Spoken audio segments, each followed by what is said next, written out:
Bonjour à toutes et à tous, très heureux de vous retrouver sur le podcast Hors-Jeu Capital, le 219e numéro. Bonjour à toutes et à tous, très heureux de vous retrouver sur le podcast. J'ai un petit décalage de son. Le 219e. Ouais, quelqu'un qui a son son activé sur le Twitch. Ah, c'est bon, c'est désactivé. Ah, voilà. Je sais qui c'est le coupable. Ah, c'est bon. J'ai désactivé. Désolé pour ce petit bug de son. C'est bon, c'est réparé. Pour ceux qui nous suivent sur Twitch, bienvenue à vous pour donc ce 219e numéro du podcast Hors-Jeu Capital. On va revenir comme on a fait il y a 2 jours sur les performances de nos Parisiens en Coupe du Monde et également des équipes, des matchs qui continuent dans cette Coupe du Monde au Qatar et la fin de la première journée d'ailleurs qui s'est terminée hier avec la victoire du Brésil 2-0 sur laquelle on va revenir face à la Serbie et la malheureuse blessure de Neymar, évidemment, on va revenir dessus. Également la victoire du Portugal face au Ghana. Alors, on dira quand même un petit mot de l'Espagne qui a gagné 7-0 face au Costa Rica, c'était il y a 2 jours. Mais il y avait des Parisiens sur la pelouse et des choses à dire. Et j'aurai l'occasion également de vous demander vos top et flops de cette première journée de Coupe du Monde. Pour nous accompagner, on commence avec un titulaire du poste, Yacine Amned. Comment ça va, Yass? Salut à tous, ça va bien, merci. Bon, est-ce que cette journée de Coupe du Monde commence bien avec ce Pays de Galles-Iran? Alors, il y a 2-0. Est-ce que la fin du match a été sifflée? Ouais, c'est fini. Ouais. C'est fini. Elle commence bien, je sais pas, parce que la première mi-temps, elle était quand même pas terrible, mais la deuxième était bien meilleure et c'est une victoire méritée parce que les Gallois, franchement, je sais pas les gars, venez pas en Coupe du Monde, c'est pour faire ça, quoi. J'ai eu peur qu'on parte sur un 0-0 quand même. Quand j'ai vu la première période, il y a eu comme l'Iran jouait mieux, on est d'accord. L'Iran jouait pas mal. Ouais. Mais puis il faut dire que l'exclusion du gardien des Pays de Galles a quand même joué en faveur des Iranais, mais tant mieux pour eux qui avaient montré des belles choses face à l'Angleterre malgré la défaite. Qui ont beaucoup plus montré que le Pays de Galles aujourd'hui aussi encore. C'est vrai, on est bien d'accord. Et pour terminer la bande, nous serons 3 aujourd'hui. Nous sommes accompagnés de Yon et Serrano et Senaro. À chaque fois, je me trompe à chaque fois sur le RL. Et tu nous fais le plaisir d'être avec nous, Yon. Alors, pour ceux qui ne le connaissent pas, s'il y en a qui ne le connaissent pas, vous l'entendez sur France Bleu Gironde pour suivre tous les matchs des Girondins de Bordeaux, donc tous les week-ends évidemment hors Coupe du Monde, et puis également sur France Bleu, hier par exemple, pour parler de l'équipe de France. On te retrouve régulièrement sur France Bleu. Et puis pour ceux peut-être qui te connaissaient via un autre nom sur Twitter, Nando Chala, le troll bordelais. Pour ceux peut-être qui te connaissaient via ça. Yon, on est très heureux de t'avoir avec nous aujourd'hui. Comment ça va? Ben, ça va, salut Hugo, salut Yacine et salut le chat. Ben, ça va bien. C'est pas mal un Bordelais sur un média parisien.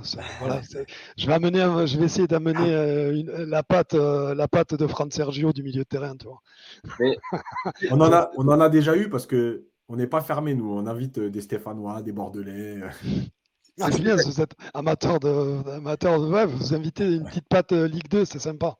Mais tu sais, c'est ce que j'allais dire pour compléter Yass, on invite toujours des supporters ou alors des suiveurs ou des journalistes qui suivent d'autres clubs, par exemple quand ils affrontent le Paris Saint-Germain ou autres, pour varier un peu et différencier les avis sur le podcast, c'est la force aussi du podcast, la richesse des débats, et on est content de t'avoir, Yon, aujourd'hui, parce que tu as forcément un autre regard que la bande habituelle composée de Yacine, de Mousse, de Nico, de Samy et Mochtabi, Jean-Baptiste Guégan, Clément Pernier, bref, ceux qui le font régulièrement avec nous. Donc, on est très heureux de t'avoir aujourd'hui, Yon.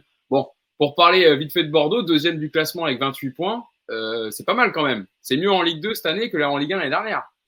Ouais, bon, c'est pas là, on n'est pas au même échelon, mais c'est sûr que, comme on dit dans l'expression, tu sais, si on nous avait dit ça au mois de juillet, vu la descente sportive, tout le bordel qu'il y a eu au niveau administratif, avec les menaces de relégation, encore administratives. Ouais, on aurait signé tout de suite et bon, voilà, on fait avec des petits jeunes du cru.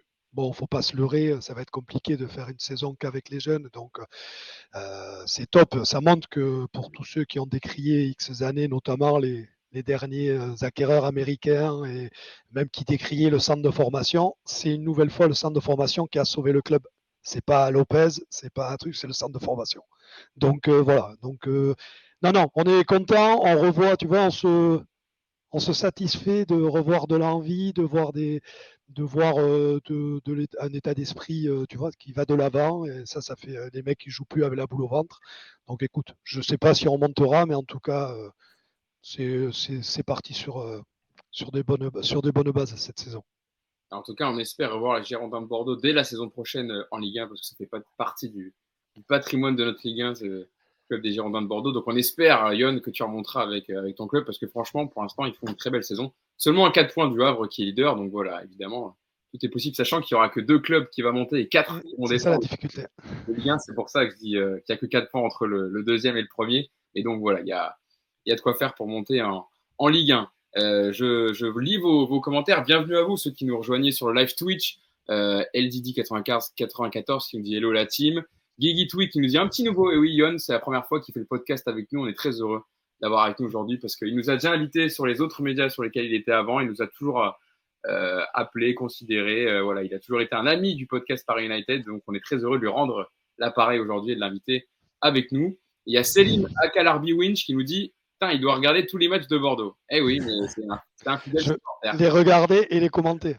Voilà. Tu les fais en avant-match sur France Bleu Gironde, pendant le match et en après-match aussi. Voilà. Je monte en tribune, je suis le consultant du journaliste. Voilà. Mais c'est vrai que l'année dernière, je peux vous dire, alors cette année, non, cette année, c'est pas dur en fait. Mais l'année dernière, c'était horrible. Bref, l'année dernière, je peux te dire, et vous savez que moi, j'habite pas Bordeaux, j'habite à 2 heures, j'habite à Biarritz. Les retours, ils étaient longs, mais alors très, très longs. Et je continue à dérouler vos commentaires. Il y a Maxichou03 qui dit Yacine, tu me donnes ton maillot que tu as derrière dans ta chambre à le RTL et je te l'échange contre celui de Gendouzi. Alors déjà, c'est hors de question. En plus, Gendouzi. Et il a posé une question avant, c'était le maillot de Fernandez. Non, c'est le maillot de Vincent Guérin, dans le match de Coupe de France de 93. Ouais, c'est bien d'avoir la pression parce que les maillots sont toujours derrière toi quand tu fais les podcasts. Ouais. C'est très bien, toujours très très bien la déco de Yacine derrière lui. C'est mieux que les cartes Pokémon avant de. Non. Mais ça avait fait parler les cartes Pokémon quand même. Et il est beau celui-là aussi quand même. Eh ben, j'allais venir sur le tien. Alors c'est quoi? C'est un poster ou c'est une affiche ou c'est comment? C'est un truc, tu sais, en plexi en fait. Ah, d'accord. Et fait sur commande, c'est-à-dire que je l'avais fait avant qu'il décède, Diego, mais avec derrière c'est Mexico 86, donc c'est le logo officiel. Avec c'est fondu, c'est un gars qui s'appelle un Capar qui fait ça, qui a un compte Twitter qui est très bon et il peut te reproduire. Il m'avait fait ça, il m'avait fait celui-là qui est caché derrière moi. Je fais de la pub. Y a pas, le code promo, je le donne après. Avec Chalana et Bordeaux Juve de 85. Voilà. On sent que c'est Black Friday avec Yon. Hein. C'est ça. C'est le code promo, je vous l'ai dit. C'est bon. Hein. Voilà. Non. Oh, putain. En tout cas, ta déco est très sympa. Plus sympa que la mienne. Moi, je suis dans ma chambre et le tableau là, il m'appartient pas. C'est le tableau de la propriétaire. Donc, moi, j'ai rien touché à la déco. Il y a mon lit derrière et c'est tout. Je reste dans. On a l'impression que je suis en prison, mais non, c'est bien ma chambre. Je continue à dérouler aussi vos commentaires avant qu'on rentre dans le vif du sujet et de parler du Brésil. Tonio Puccino qui me dit supporter bordelais, grosse force à lui. Je vais remercier tout le monde dans le chat. J'ai dit merci les gars. J'ai vu que ça me parle même de Wang dans le chat. C'est beau. Et j'avais vu aussi quelqu'un qui parlait de ton. Ah oui, Mishka qui dit beau pull coach en parlant de toi, Yacine. Beau col roulé. Mais j'ai le chauffage, hein. C'est que les gens ne s'inquiètent pas, c'est juste que. Ouais, mais t'as le chauffage, mais il y en a quelques-uns ou quelques-unes plutôt qui doivent avoir chaud en voyant ce petit pull. Ça. Et juste un mot, Hugo, sur Mousse. Oui. Donc Mousse, il a eu un empêchement aujourd'hui, c'est pour ça qu'il n'est pas là. Vous inquiétez pas, il n'y a rien de grave. Voilà.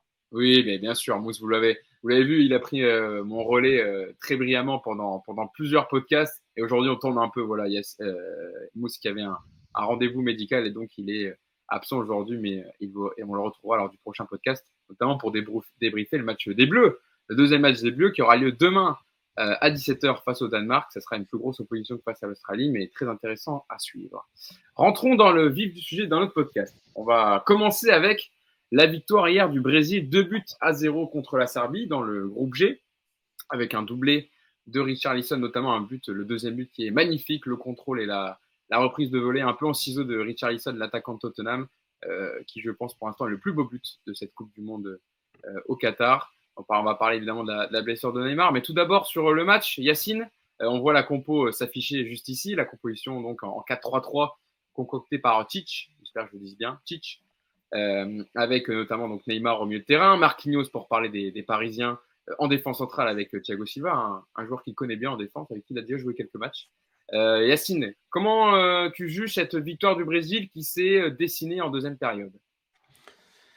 Bah, écoute, je trouve que la première période, alors évidemment qu'il faut toujours parler de l'adversaire et la Serbie, avec malheureusement des blessés en attaque, des joueurs importants, ne pouvait pas aligner sa meilleure équipe.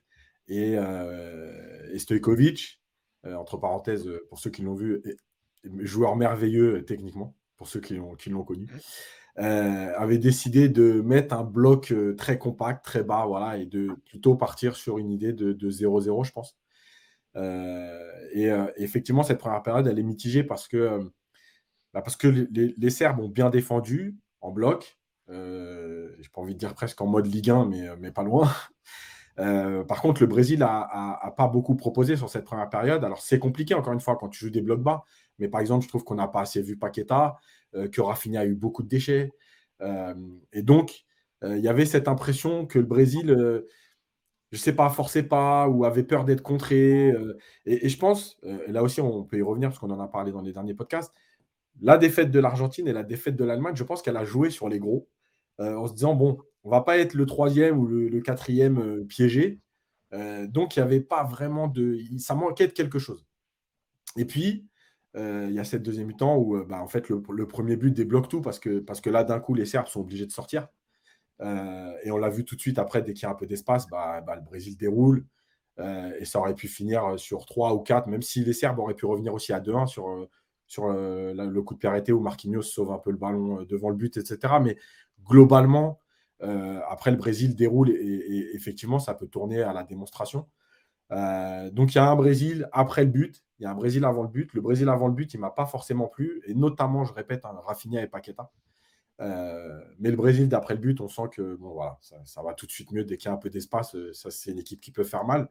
Et puis, un dernier mot sur la charnière, parce que c'est une charnière qui se connaît bien, qui a joué beaucoup de matchs ensemble. Bon, quand même, on sent que les automatismes sont là. Voilà, ils ont été solides, même s'ils n'ont pas, encore une fois, été mis à contribution. Mais les quelques contres serbes qu'il y a eu à gérer, je trouve qu'ils les ont vraiment bien gérés. Voilà. Puis, dernière chose, c'est les latéraux brésiliens. Bon, moi, je reste sur ma faim parce que quand on a connu l'histoire du Brésil avec toujours des latéraux exceptionnels, bon, Alexandro et Danilo, ça ne fait pas rêver. Maintenant, ça reste solide. Voilà. Je regarde vos commentaires et je salue notamment Matt du 2600 qui nous dit salut les gars, première fois en live avec vous. D'habitude, je regarde en replay, donc bienvenue à toi, Matt. Et en direct de Montréal. Voilà, on est suivi. C'est vrai qu'Yacine, on est suivi un peu partout dans le monde et souvent on a des gens en décalage horaire, on va dire. Et ça me fait très plaisir que vous nous suiviez d'ailleurs maintenant qu'on est sur Twitch et qu'on fait des lives Twitch justement pour interagir avec vous. Donc voilà, bienvenue à toi, Matt. Et il y a Mishka aussi, je voulais relever, qui a dit 5 offensifs pour le Brésil, le cauchemar de la dèche. Effectivement, déjà quand il y a un V4 face à l'Australie, c'est exceptionnel. Mais alors quand il y en a 5 comme ça, c'est vrai que c'était une composition, Yon, très offensive du Brésil hier. Et au-delà du but de Richarlison, le premier en deuxième période qui a débloqué le tout, il y a aussi même 2 poteaux de Alexandro et Casemiro notamment. La Serbie qui n'a pas existé et le Brésil qui... Et puis même quand on voit les remplaçants Yon, en deuxième période, quand tu vois qu'il fait rentrer Fred, Rodrigo, Gabriel Jesus, Anthony ou Martinelli, c'est vrai que l'effectif du Brésil est quand même assez incroyable. Après, moi, je trouve que l'équipe, en fait, on va dire c'est facile de le dire avant, mais déjà la compo, j'étais un peu étonné de voir Paqueta parce que les derniers matchs que j'avais vus, j'avais pas été fan. Et je vais parler d'un autre joueur qui pourtant est moins Joga Bonito, mais que j'aime bien, c'est Fred. Et pour moi, un Brésil sans Fred et Casemiro au milieu de terrain, ça va être compliqué. Les deux en même temps, ça va être compliqué pour eux parce que ça permet quand même quand on voit Ney qui est le meneur de jeu, qui part de très loin, il faut avoir 2 limiers derrière pour tabasser l'adversaire si le ballon est perdu et tout ça. Et le problème, je trouve que c'est un peu trop. Voilà, le Brésil pour moi, c'est pas parce que la preuve, on le voit, ils ont mis 5 offensifs. Ils ont eu beaucoup de mal jusqu'au premier but. Donc et il faut pas se leurrer. Les équipes qui vont jouer le Brésil, ça va jouer bas, voilà. Et c'est pas forcément en compilant les attaquants. Moi, il y avait 2 choix en fait que je trouvais particuliers. C'était Fred, donc moi j'aurais mis à la place de Paqueta. Et avant le match, j'aurais dit, je trouvais bizarre Richarlison, j'ai l'honnêteté de le dire.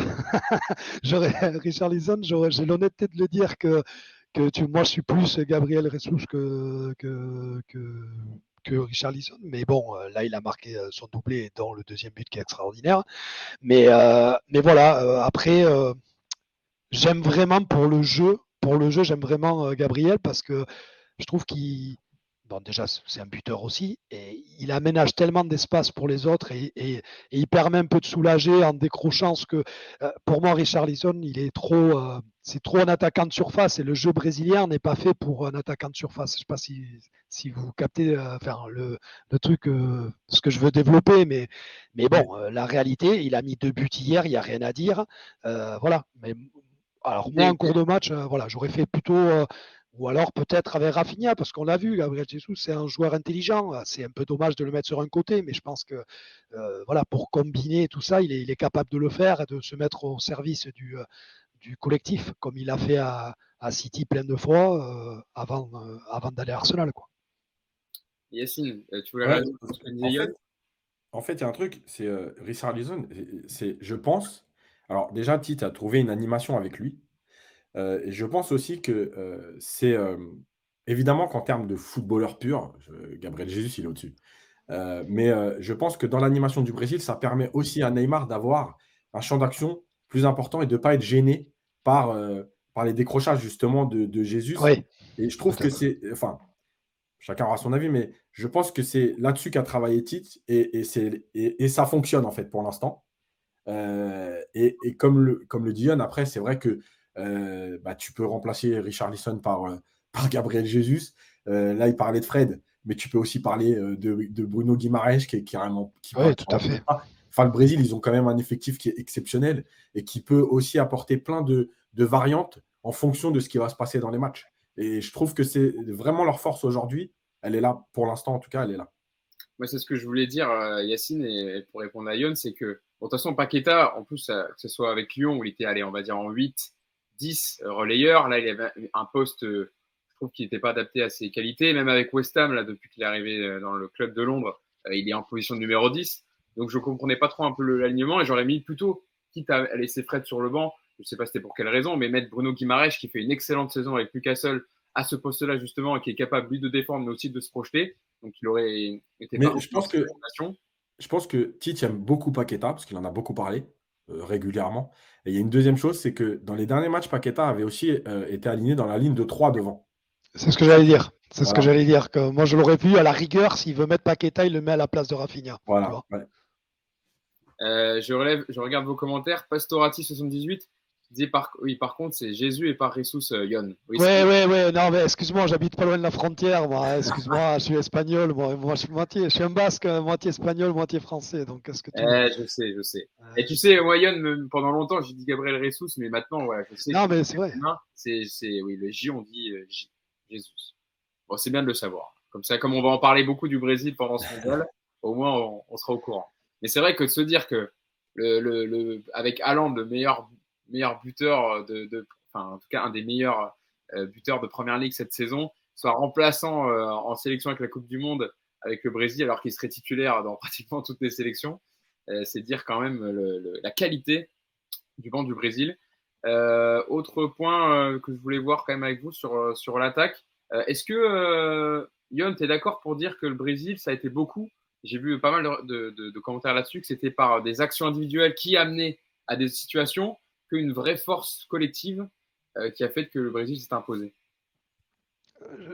J'ai presque envie de te dire, hormis je vais parler d'un temps que Yacine peut connaître, mais pas moi, pas les autres, je pense. Non, mais hormis la Coupe du Monde 94, où il y avait une vraie force collective, ou la Coupe du Monde, bon là j'étais jeune, mais j'ai vu des cassettes, hein, on peut regarder le foot aussi, ou la Coupe du Monde 82, je veux dire, ça a souvent été un peu le Brésil, ça a souvent été comme ça. C'est-à-dire c'était à part que là, ils ont un peu plus de qualité qui vient aussi de derrière parfois. Alors, hormis cette année, comme je suis d'accord, les latéraux, c'est pas terrible.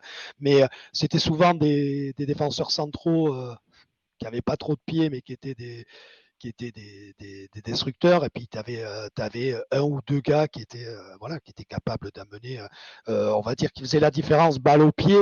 Ou par leur qualité de passe. Et effectivement, là, on n'a pas vu un jeu très léché. Après, c'est un premier match, c'est une entrée dans une compétition.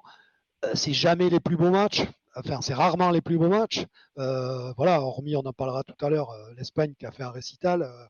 Il n'y a pas eu d'équipes qui ont été dans le jeu à L'Angleterre, proprement. Oui, l'Angleterre. l'Angleterre aussi. Ouais. Mais oui, c'est vrai. Mais il n'y a pas eu, voilà, ça n'a pas été, c'est vrai, l'Angleterre, c'est vrai que souvent on n'en parle pas, mais enfin, moi en tout cas, ça me faisait pas tilt. Mais voilà, mais c'est vrai que l'Espagne a tellement écrasé derrière. Bon, bon, j'en parle pas de l'Espagne, on en parlera après. Mais, euh, mais voilà, non, je suis d'accord. Moi, je trouve que il y a effectivement des fulgurances. Ben, mais enfin, là, je trouvais que c'était très marquant hier. C'était vraiment, c'est pour ça qu'on va voir le prochain match face à la Suisse où il n'y aura pas Neymar.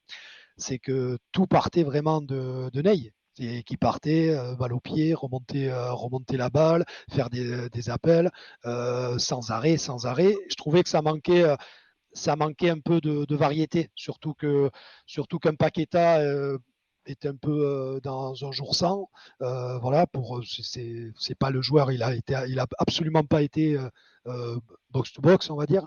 Voilà, moi, je reste sur ma fin sur le jeu brésilien, mais je répète, c'était face à des Serbes. Il y avait un paquet de mecs très solides, c'était costaud la défense centrale et même le milieu de terrain, c'était solide. Voilà, avec des joueurs de devoir, donc c'est pas des matchs faciles. Et se le sont rendus faciles à partir du moment qu'ils ont décidé d'accélérer un petit peu. Là, on a vu que, et la fatigue aidant, à partir de l'heure de jeu, les Serbes ils commençaient à tirer la langue, ça a été un peu plus simple. Mais voilà. Mais c'est un premier match, donc c'est difficile de juger la prestation complète du Brésil. Yacine, tu as débriefé le match dans l'émission du Club des 5 hier, qui est également en direct sur YouTube et sur Twitch. Vous avez parlé du Brésil et j'entendais un peu vos commentaires avec Walid et Dominique et Samuel. Hier, vous disiez que vous n'avez pas appris en fait vraiment grand-chose sur le jeu du Brésil. Est-ce que c'est le sentiment que tu partages à la vue du match d'hier?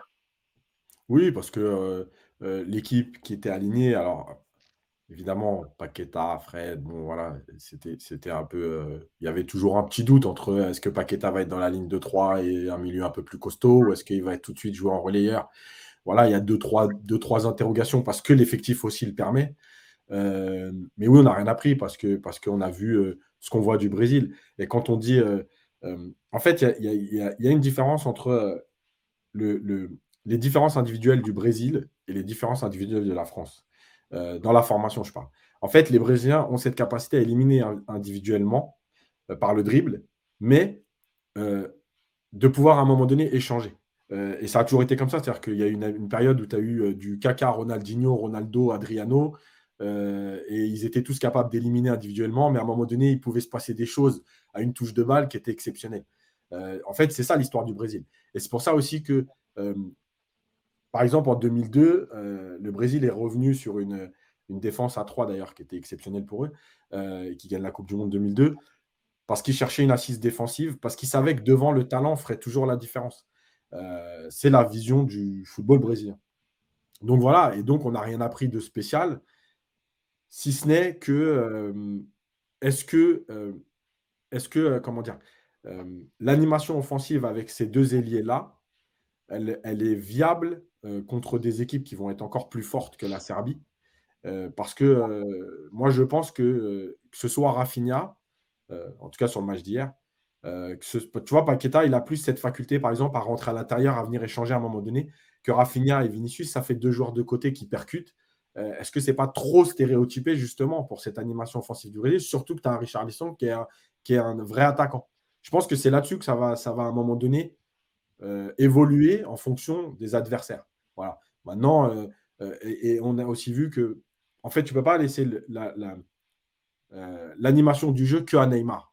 Pourquoi? Parce qu'en fait, hier, le Neymar, le problème, c'est qu'il est mobile, hein, comme depuis le début de saison. Il fait des bonnes choses, mais il se fait beaucoup rentrer dedans. Et en fait, le problème que va vivre le Brésil, si tu n'as pas un Paqueta qui soulage, ou si tu n'as pas, tu vois, un autre joueur, même un Guimaraes, hein, moi, je reste persuadé qu'il peut apporter quelque chose là-dessus. Bah, en fait, les mecs, ils vont faire que rentrer dans Neymar. Et ça va un peu bloquer le jeu brésilien. Voilà. C'est pour ça que Paqueta doit prendre la suite à un moment donné. Bah, justement, Yacine, il va peut-être devoir la prendre plus vite que prévu, puisqu'on va parler maintenant de la blessure de Neymar qui est intervenue à à 10 minutes de la fin, il n'a pas pu terminer ce match, Neymar, puisqu'il a été contraint de céder sa place à cause d'une blessure, d'une entorse à la cheville. Les premiers examens effectués révèlent donc la présence d'une entorse. Donc, pour l'instant, sa durée d'indisponibilité reste méconnue. Il doit passer des examens complémentaires. Yacine, je veux te lancer là-dessus en premier. On revoit justement à l'image le tacle hier du joueur serbe sur Neymar. On voit la torsion donc, de la cheville droite de Neymar. On l'a vu en pleurs d'ailleurs sur le banc. C'est là qu'on s'est dit qu'il y avait quand même quelque chose de assez douloureux pour Neymar. On voit d'ailleurs sur cette photo, on le voit très bien comment sa cheville a gonflé suite donc à ce coup reçu sur la cheville de Neymar. Avant de te lancer, Yann, je voulais te parler avec toi, Yacine, sur ça, parce que souvent, quand il y a des blessures au PSG, souvent, tu as des compétences médicales pour nous dire un peu combien de temps il peut mettre pour revenir. Je vois dans les commentaires, je lis, vous me dites, je salue Rado, Steph TV qui me dit hello l'équipe, content de vous voir en direct, je suis deg pour la blessure de Neymar. Lardon Frit qui nous dit c'est juste une petite torsion Neymar, rien de grave. Il y en a même qui nous disent qu'il sera là pour les huitièmes de finale en gros. Yacine, ton avis à la vue de cette cheville bien gonflée? Alors, je pense qu'il y a déjà une première chose avant d'aller plus loin, c'est on est obligé d'attendre malgré tout les résultats des examens, genre imagerie, etc. Parce que les ligaments, voire les os, quand on connaît la fragilité de Neymar, c'est important. Maintenant, il y a des points positifs. La première, c'est qu'il est resté sur le terrain. La deuxième, c'est qu'il marchait sans béquille. Rappelez-vous, notamment au PSG, sur ces deux grosses blessures, les deux fois, il était reparti en béquille. Là, il marche. Il va au vestiaire tout seul, personne ne le porte. Il sort du stade, il marche. Alors, il boite un peu, mais il marche.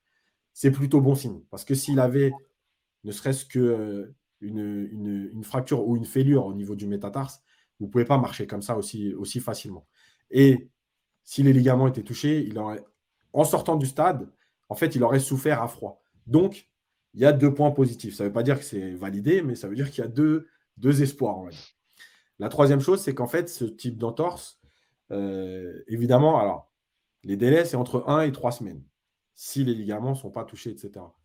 Entre 1 et 3 semaines, ça veut tout et rien dire, parce que c'est quand même une fourchette qui est assez large. Le truc, c'est que c'est entre 1 et 3 semaines aussi pour des gens lambda, parce qu'eux, ils ont quand même des soins et des machines qui vont réduire l'hématome très rapidement, qui vont lui permettre de bouger la cheville un peu plus rapidement que nous, qui avons par exemple 20 minutes ou 30 minutes de kiné quand on se fait une entorse 2 fois par semaine. Donc, ça n'a rien à voir. Moi, je pense aujourd'hui, sur ce que je vois et ce que j'ai vu, que moi, je partirais sur quelque chose il ne jouera pas la Suisse. En fonction du résultat, si le Brésil est qualifié, il ne jouera peut-être pas le Cameroun ou peut-être il rentrera pour se remettre dedans. Mais pour moi, aujourd'hui, les huitièmes de finale, ils sont largement abordables pour lui. Voilà. D'accord. Encore une fois, en attendant, malheureusement, les résultats des vraies imageries qui permettent d'aller un peu plus loin dans le truc. Mais sa torsion, elle n'est pas restée longtemps. Le joueur ne s'est pas assis sur sa cheville. Voilà, il y a quelques éléments quand même positifs, enfin, d'espoir, on va dire. Bon, voilà, discours, on attendra évidemment les résultats des examens, mais un discours rassurant de Dr Yacine pour cette blessure Tu vois, il y a Neymar. quelqu'un qui dit « Je suis médecin du sport et je confirme ce que dit Yacine », donc comme quoi. Ah oui, et tiens, on va citer Monte Cristo Beats qui dit « Yes, je suis médecin du sport et je confirme ce que dit Yacine. » Et à Fed Forever 51 qui dit « Il a qu'à aller voir le médecin de Nadal, dans 5 jours, il est apte. » Et juste, alors je termine sur un dernier commentaire avant de laisser la parole à Yann. Ouais. Il y a quelqu'un qui parle d'infiltration. Le seul truc, c'est que les infiltrations, en fait, il faut savoir que ça soulage la douleur. Ouais, Ça ne te soigne pas. Donc, tu peux jouer. Le problème, c'est qu'après, en général, tu morfles. Nous, ça veut dire qu'à Paris, on va le récupérer en petits morceaux, c'est ça, pour le reste de la saison. Non, pas forcément. C'est justement. Non, justement, ça dépendra de ce que le Brésil va faire.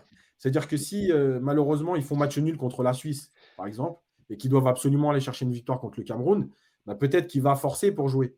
C'est pour ça qu'il y a aussi le calendrier qui va à un moment donné engendrer ce qui va se passer. S'il peut ne pas jouer les 2 prochains matchs, c'est quand même mieux que s'il doit forcer sur le match du Cameroun. Yon, est-ce que tu partages le sentiment de Yacine? Tu es confiant pour le fait de le revoir? Parce qu'on a tous eu des entorses de la cheville, on a tous eu des blessures, donc on sait quand même à quel point aussi on doit ça met du temps ou le délai à peu près. Qu'est-ce que tu penses de cette blessure de Neymar par rapport aussi au fait du calendrier et peut-être de passer ces 2 matchs en poule pour se concentrer sur les huitièmes? Non, je pense aussi, je suis assez d'accord avec ce que dit Yacine. Ben voilà, pour en avoir expérimenté quelques-unes et tout ça, et n'ayant pas joué au niveau et n'ayant pas eu le staff qu'avait Neymar, voilà, s'il n'y a pas d'arrachement osseux, de rachement ligamentaire, ben le plus long en fait, c'est pour retrouver la mobilité, c'est que l'épanchement, enfin l'épanchement, l'œdème qu'il a voilà, que je suis en train de chercher la lymphe, voilà, la lymphe. Donc ça, ils ont tout le matériel, les bottes, tout pour drainer, faire des drainages lymphatiques. C'est décoapter la cheville, en fait, donc il y aura des massages et tout ça, et effectivement, je pense qu'il va passer. Bon, c'est sûr qu'il ne jouera pas contre la Suisse, et pour le huitième, il faut espérer qu'il passe. Il faut espérer pour le Brésil qu'il passe l'encombre de la Suisse. Ça ne sera pas un match forcément facile. Et s'ils ont le deuxième match, il peut même souffler. Après, ça sera juste une histoire de réathlétisation, de voir si on veut qu'ils reprennent un peu le rythme avant les huitièmes ou comme ça. Mais moi, je ne suis pas trop inquiet si jamais, voilà, les radios ne nous disent pas, voilà, ne nous disent pas qu'il y a un pépin ligamentaire ou articulaire. Quoi. Enfin, ligamentaire, automatiquement, il y a toujours un petit arrachement osseux si tu as un arrachement ligamentaire. Mais voilà, il ne faut pas qu'il y ait ça. Et effectivement, j'espère que ce n'est pas de la com qui soit sorti comme ça, sans béquille et tout ça. Et puis, la dernière chose que je veux rajouter, une cheville, ce n'est pas un genou. Donc, une cheville, même un tout petit peu gonflée, alors c'est pas le top, hein, parce qu'on joue pas, mais tu bien strappé dans une chaussure de foot, ça bouge pas. Avec du bon strapal, voilà, pas de l'élastoplast, du strapal, tu le mets bien serré, t'as pas la meilleure élasticité, mais tu peux la verrouiller. Après, ben, oui, je pense qu'il va jouer sous infiltration pour la douleur après. Je pense qu'elle va piquer jusqu'à la fin de la compétition sa cheville, mais pouvoir jouer, il va pouvoir jouer à mon avis. Vous avez bien, vous êtes toujours sur hors-jeu capital. Hein. C'est pas hors-jeu c'est pas hors-jeu médical. Mais même si on a deux experts santé avec nous, que sont Yacine et Yon, mais voilà, c'est important quand même de revenir sur ça parce que c'est évidemment le fait majeur de cette rencontre, malgré la victoire du Brésil. Et puis en plus, voilà, on suit le Paris Saint-Germain toute la saison, donc ça fait partie aussi des joueurs qui nous concernent et on espère surtout leur avoir en bon état pour la deuxième partie de saison parce que ça va reprendre fort début janvier. Même fin décembre, il y aura un match de Ligue 1 fin décembre. Donc voilà, suivre cette blessure de Neymar. Je vois des commentaires. Yacine, il y a un commentaire de Rips 1998 qui dit Messi aussi a joué avec la cheville gonflée. C'est la même chose ou pas? Je pense pas, parce que Messi, déjà, s'est entraîné, etc. Donc, je pense que Messi, c'était une petite entorse qui devait être encore un peu gonflée. Maintenant, on a bien vu aussi qu'il n'était pas à 100% sur certaines choses. Et il y a un autre commentaire aussi intéressant enfin, c'est normal, c'est intéressant parce que c'est un médecin du sport, qui dit c'est gonflé au-dessus de la malléole et pas en dessous. Alors, effectivement, l'hématome, on voit qu'il est assez haut sur la cheville. Et ça aussi, c'est des signes qui montrent que c'est plutôt l'entorse parce que tu vois, quand il avait la fracture du métatarse, l'hématome aurait été au niveau du pied vraiment. Là, il est au-dessus de la malléole, donc au-dessus de la cheville. Donc là aussi, c'est des petits signes qui montrent qu'il y a voilà, il y a plus d'espoir que sur les blessures qu'on a connues de Neymar avant. Et pour ceux qui se disent ouais, mais il avait la tête dans le maillot, bah, c'est parce que tout simplement, il devait être dégoûté en se disant bah, encore une fois, il m'arrive un truc galère dans une grande compétition, c'est tout. C'est pas tout le temps de se dire la blessure est très grave. C'est d'être obligé de sortir au bout d'un premier match et de te dire dans ta tête que tu vas déjà sûrement rater le deuxième. Et de savoir aussi, de te dire dans ta tête que les défenseurs adverses, ils savent que tu as ta cheville qui a pris un pet. Et tu sais que quand on voit le dernier match, il a subi 9 fautes. 9 fautes sur l'ensemble du match, c'est ce qui est le record, voilà, qui est le record de tous les joueurs confondus du premier tour de la Coupe du Monde. Voilà, je crois que le second, c'est Gavi qui en a subi 5. Donc on voit, c'est quasi du simple au double. Donc et on sait qu'il va prendre des coups, on sait que les joueurs adverses savent qu'il est fragile, ils savent que c'est pas obligé et ils peuvent mettre un sale coup sans prendre un rouge ni rien, c'est-à-dire voilà, tu vois, c'est et là, c'est une cheville, c'est facile à attraper entre guillemets, même en jouant le ballon, c'est facile avec un engagement et on sait qu'une cheville fragile, c'est le seul truc. Voilà, il va falloir que Neymar il dépasse ce truc-là et je pense qu'il en est capable, mais pour ça, il va falloir peut-être qu'il ne veuille pas tout faire dans l'équipe, comme on l'a dit à un moment donné, qu'il fasse un petit. Mais pour ça, il faut avoir les joueurs à côté pour pouvoir un peu combiner. Mais voilà, qu'il ne retombe pas dans ces travers que vous connaissez tous, supporters parisiens. Dès qu'il prend 2-3 brins qui sont pas normaux et souvent pas sanctionnés à sa juste valeur par les arbitres sur le premier coup, eh ben, il a tendance à vouloir mettre de la misère au mec qui lui a mis ces taquets-là, et des fois, ça pollue un peu son jeu, quoi. On est d'accord, Yann. Et c'est vrai que hier, il a quand même pris quelques coups. Il en Et a pris, ouais. ouais, et je terminerai avec le commentaire de Rio24 sur la blessure de Neymar qui dit quand même c'est du foot, si t'es blessé au pied, ça reste compliqué de jouer à 100%. Effectivement, c'est une vérité implacable. Neymar qui sera Mais ça serait, difficilement à 100% malgré même s'il a récupéré de ce coup. ça serait un enchaînement Brest 3 Reims, on sait très bien qu'il jouait pas. Mais voilà, c'est la Coupe du Monde quand même. Surtout qu'il a dit que ça serait sûrement sa dernière Coupe du Monde. Ça serait sa dernière Coupe du Monde normalement, donc ça rajoute aussi voilà une dimension à cette blessure. Bon voilà, en tout cas le Brésil quand même qui s'est imposé 2-0 face à la Serbie dans le groupe G.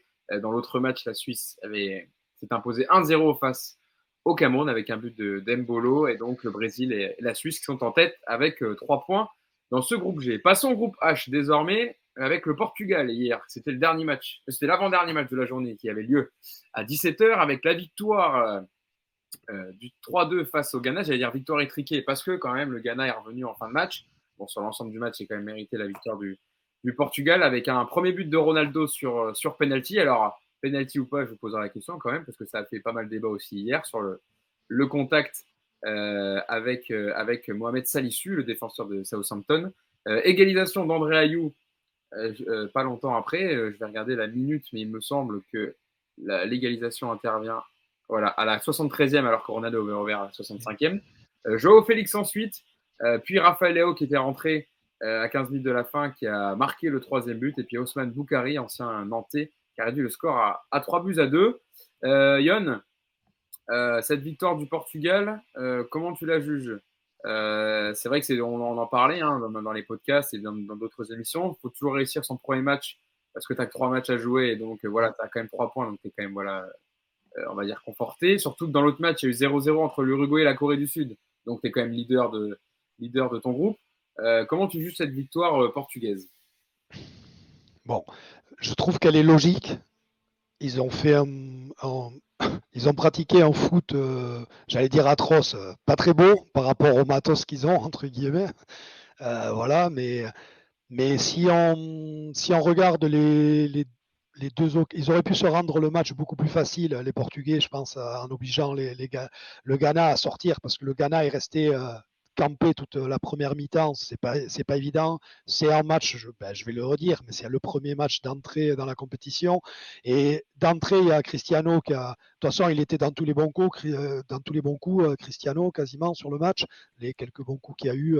Donc, il a cette première occasion à la 9e minute, là où il y a l'arrêt, il arrive face à Ziggy qui sort la balle. Il a ce but refusé à la 31e pour une faute qui est somme toute légère, qui peut siffler, mais qui peut ne pas siffler. Je veux dire, dans un cas ou l'autre, tu siffles ou tu siffles pas, il n'y a pas scandale. C'est ça que je veux dire. Bon, là, c'est sifflé, la faute.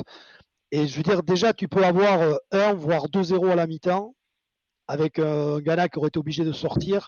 Et voilà, avec la qualité qu'il y a sur les contres, on le voit, hein, notamment sur le but c'est le but, je crois, alors attends, c'est de Joao Félix, qui se joue sur le contre avec. Il y a Joao Félix et après il y a celui de Leao. Les deux, c'est sur des contres et 2 ouvertures, 2 passes délivrées par Bruno Fernandes. Donc, ouais, c'est chiant parce que tu te dis, punaise, cette équipe, il y a du matos, mais ça manque, je trouve que ça manque beaucoup de liens, en tout cas sur le match d'hier, ça manquait beaucoup de liens attaque-défense. Donc voilà, je trouve que je suis étonné que même pas, il n'ait pas fait une minute qu'un joueur comme Vitinha s'intègre pas dans cette équipe-là. En tout cas, à moins que vous me disiez s'il avait une blessure ou un truc comme ça dont je ne sois pas au courant, mais je ne crois pas parce qu'il était sur la feuille de match. Mais ça manquait un petit peu de liant. Voilà. Après, voilà, je pense que s'il y a, honnêtement, même en étant dégueulasse, il pouvait y avoir 1 ou 2-0 à la mi-temps et on n'aurait peut-être pas la même analyse derrière parce que le match aurait été ouvert plus vite en deuxième mi-temps et on aurait peut-être vu autre chose. Après voilà, ouais, voilà ce que j'ai à dire sur le Portugal, mais c'est premier match de compétition. Voilà, je pense que déjà le prochain match, on en saura un peu plus. Voilà. Yacine, est-ce qu'on peut remettre la composition pour voir quand même? Parce que c'est vrai qu'Yacine, elle a fait parler cette composition et il est souvent décrié, Fernando Santos, l'entraîneur, le sélectionneur portugais, sur ses choix de composition par rapport au matériel qu'il a à disposition. Par exemple, moi je pense le premier joueur qui me vient à l'esprit, et il a marqué hier, c'est Rafael Leao qui est inarrêtable avec le Milan AC, qui démarre même pas titulaire alors qu'il met but sur but avec le Milan. Et d'ailleurs, il est rentré direct, voilà, il a un impact sur le match. Même on peut penser à des joueurs comme Vitinha avec le Paris Saint-Germain pour parler de joueurs qui nous concernent. Même Matheus Nunes, qui est pas dans une grande forme avec Wolverhampton, mais quand même qui à la création aurait permis de peut-être d'amener autre chose. Qu'est-ce que tu penses de cette compo, Yacine? Est-ce que toi aussi elle te pose un peu de problème comme à Yon et moi? Alors, elle me pose problème, oui, mais en plus, j'ai envie de dire, sur ce que j'ai vu sur le terrain, encore plus. C'est-à-dire que c'est facile de dire, moi j'aurais mis lui, moi j'aurais mis lui. Mais Non, mais quand je je vois parle les autres. à la vue du résultat et de ce qu'il y a eu dans le match, hein, pas en avant-match sur la compo. Hein, Ouais, ouais, ouais. du coup, En termes de contenu, c'était faible. Alors, là aussi, je vais tenir le même discours. Évidemment que la défaite de l'Argentine et de l'Allemagne, elle est en train de jouer, en tout cas, elle a joué dans les têtes des favoris.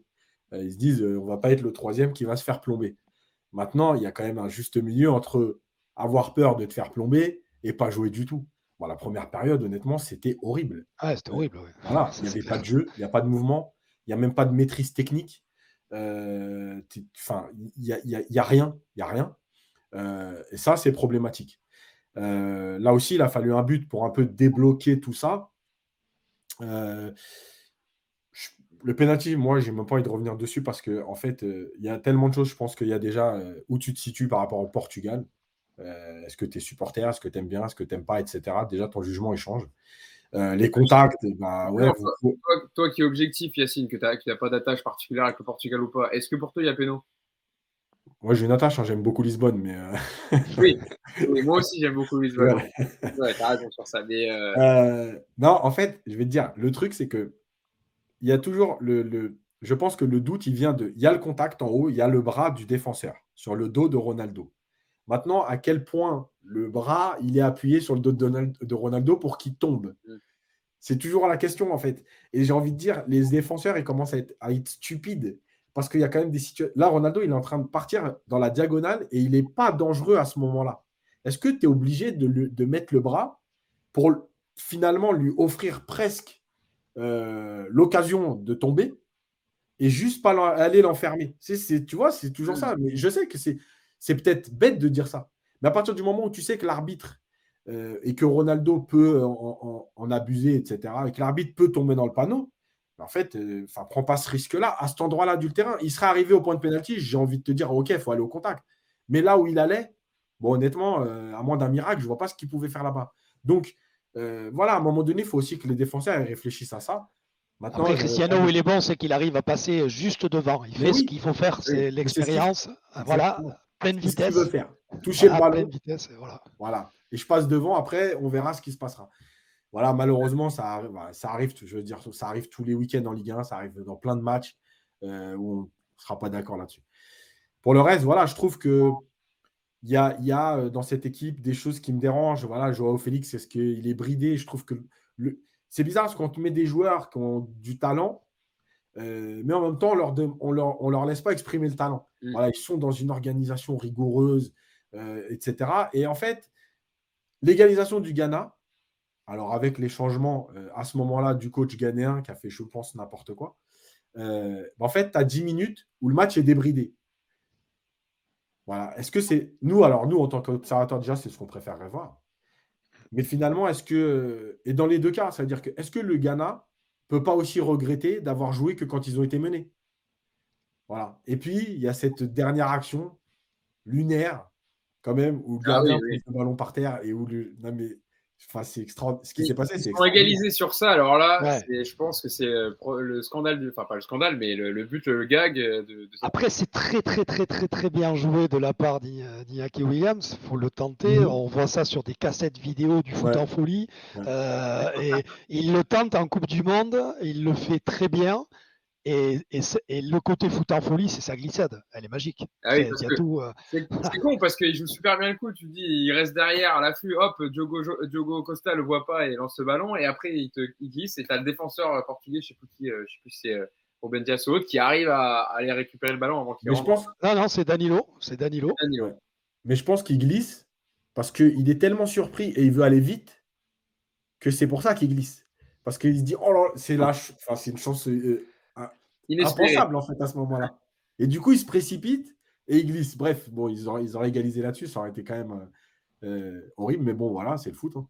Hein. Mais voilà, je reste sur ma faim. Mais en fait, j'ai envie de dire, depuis l'Euro 2016, je reste sur ma faim avec ce Portugal. Parce que honnêtement, quand tu vois les milieux de terrain qu'il y a, quand tu vois le coaching que tu peux faire, quand tu vois le talent qu'il y a, tu te dis, Déjà, un truc, excuse-moi de te couper, vas-y. mais moi, il y a un truc que je comprends pas. Surtout sur le match d'hier, pour moi, ce binôme-là ne marche pas ensemble. Le Danilo Pereira avec Guerrero, je trouve que ça ne matche pas. Tu vois, cet axe gauche de la défense, je trouve qu'ils ne fonctionnent pas ensemble. Ça ne veut pas dire qu'un est mauvais et l'autre est mauvais. Ensemble, je trouve que ça ne marche pas.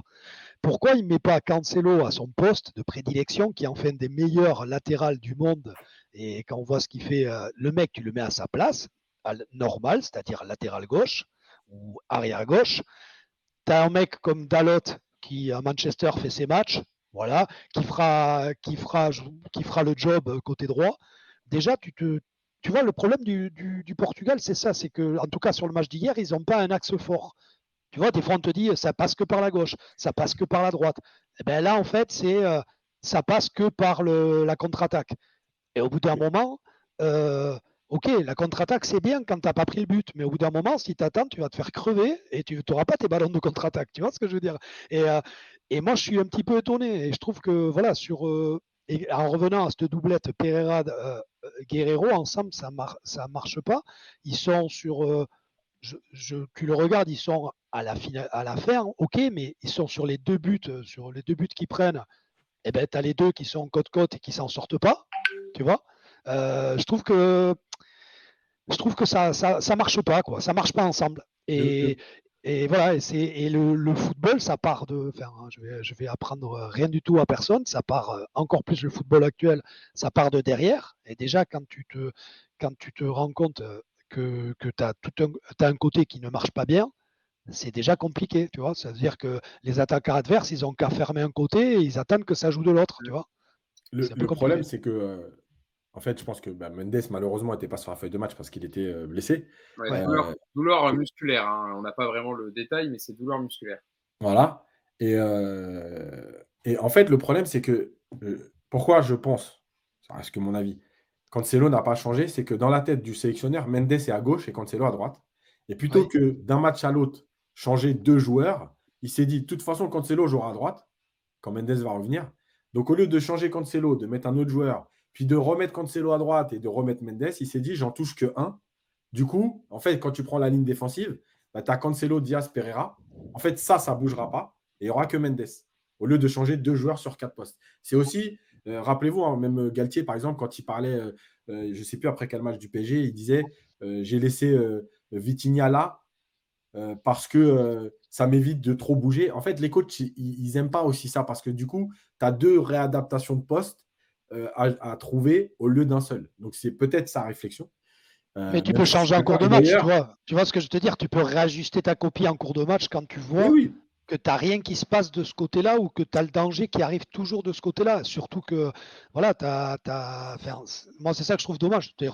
J'entends totalement l'argument et je pense effectivement que tu as raison. Il doit y avoir beaucoup de ça là-dedans.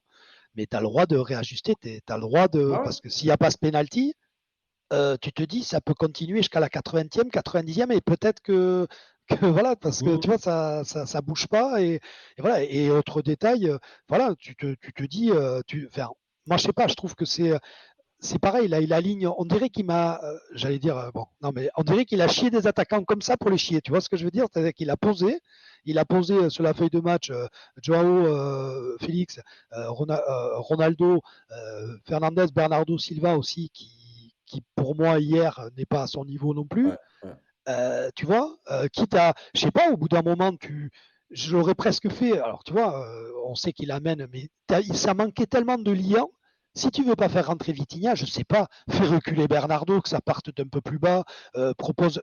Et c'est ça qui m'a fait halluciner, c'est l'attentisme total voilà, on aurait dit qu'il attendait la clé des joueurs eux-mêmes sur la pelouse, tu vois.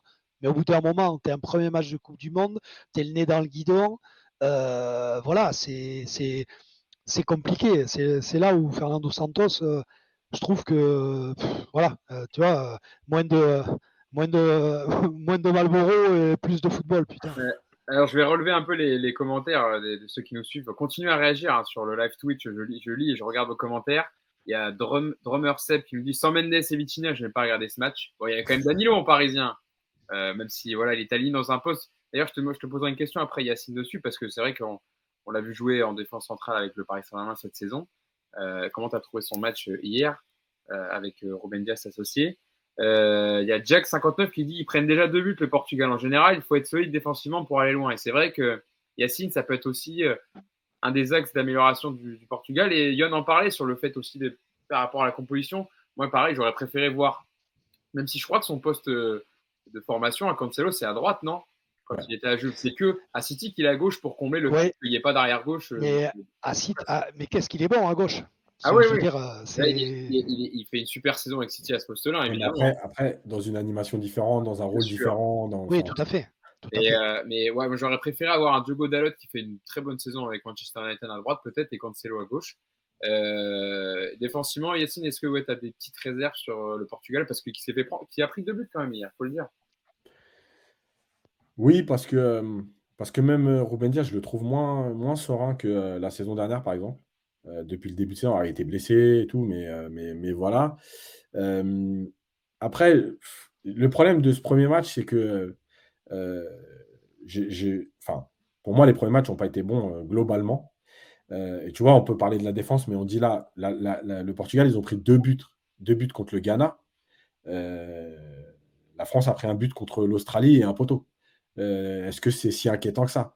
Il y a ce premier match, il est très bizarre parce que je reste persuadé, moi, que déjà, de toute façon, c'est un match à calcul parce qu'on sait l'importance de ne pas perdre ce premier match.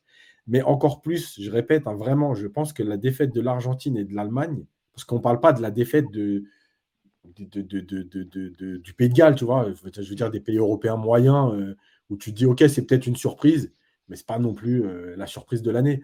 Quand tu as l'Arabie Saoudite qui bat l'Argentine et que tu as le Japon qui bat l'Allemagne, je pense que dans la tête des coachs, il y a vraiment de se dire, bon, on ne va pas se faire piéger, parce que vraiment, ce premier match, il pèse quand même sur la suite de la compétition.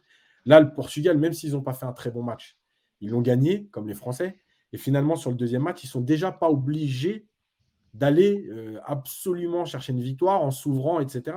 Tu perds ce premier match, bah oui, le deuxième match, tu es déjà pratiquement en train d'essayer d'aller t'ouvrir parce qu'il faut aller chercher quelque chose.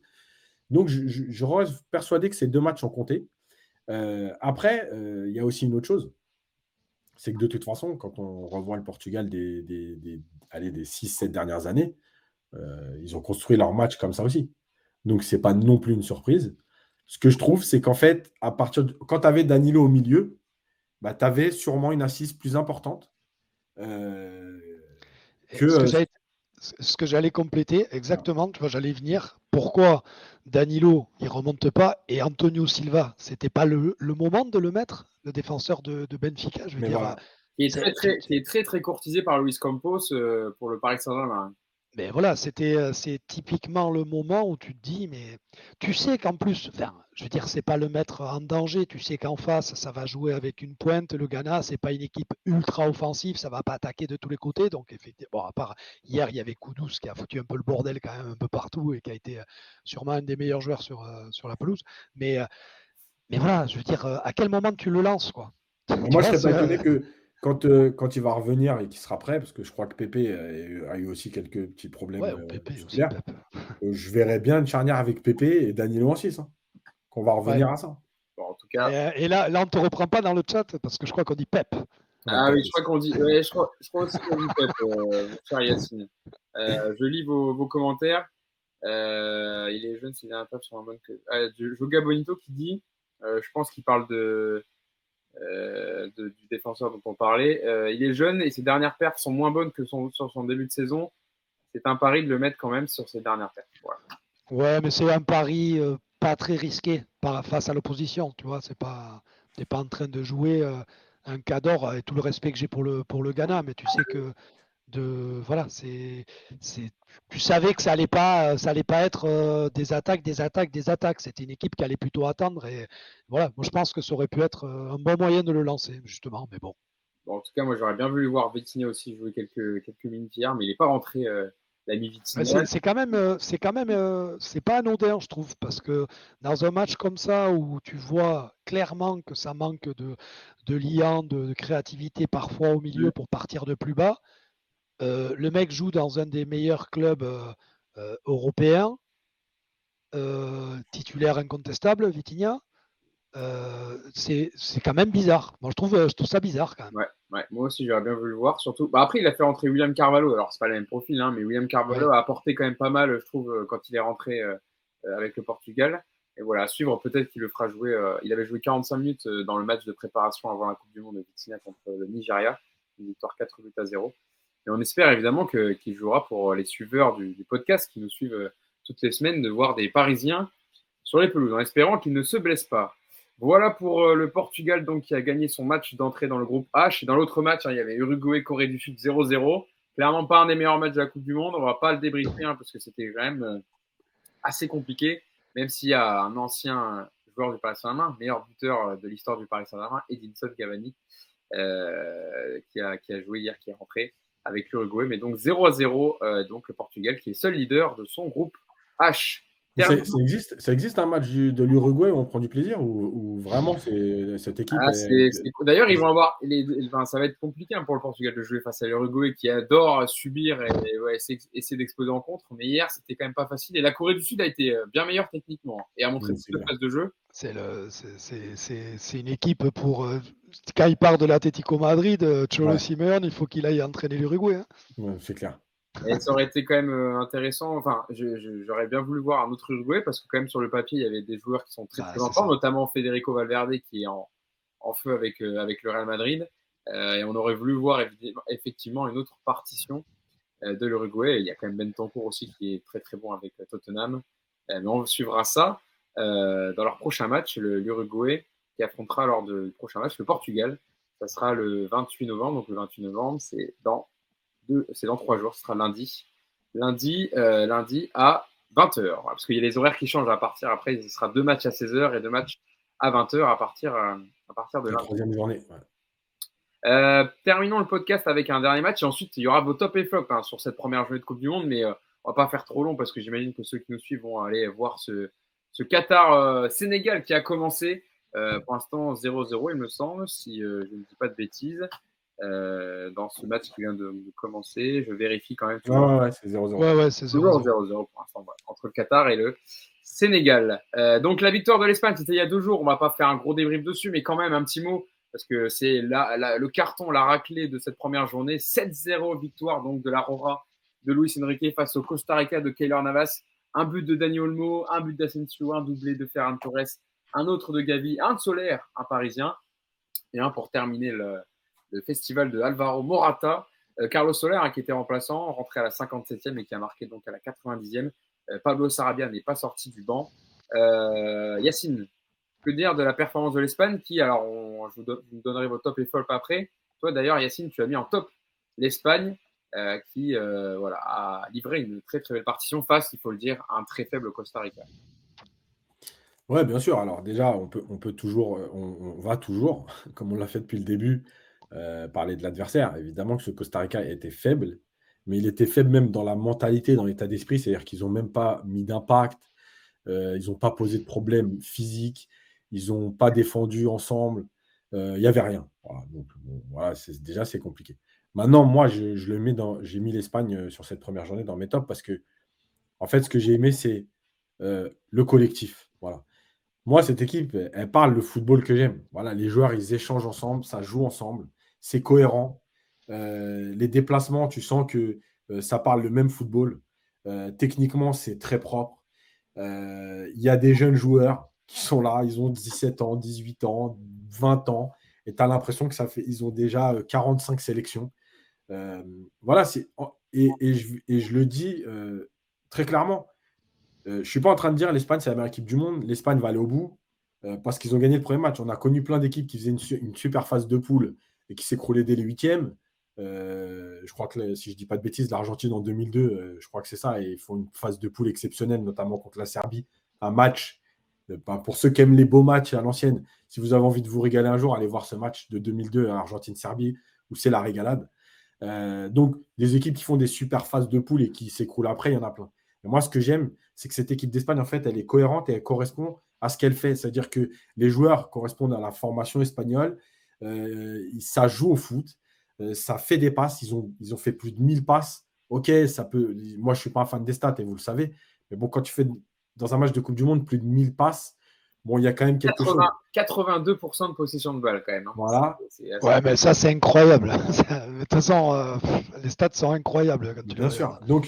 Donc voilà. Après, ce que j'aime encore une fois, c'est que c'est vraiment pourquoi je les ai mis dans mes tops, c'est vraiment cette histoire de connexion. Voilà. Pour moi, le football, ce sont des connexions, de jouer ensemble. Et je trouve que cette Espagne, elle résume parfaitement. Et je vais finir là-dessus.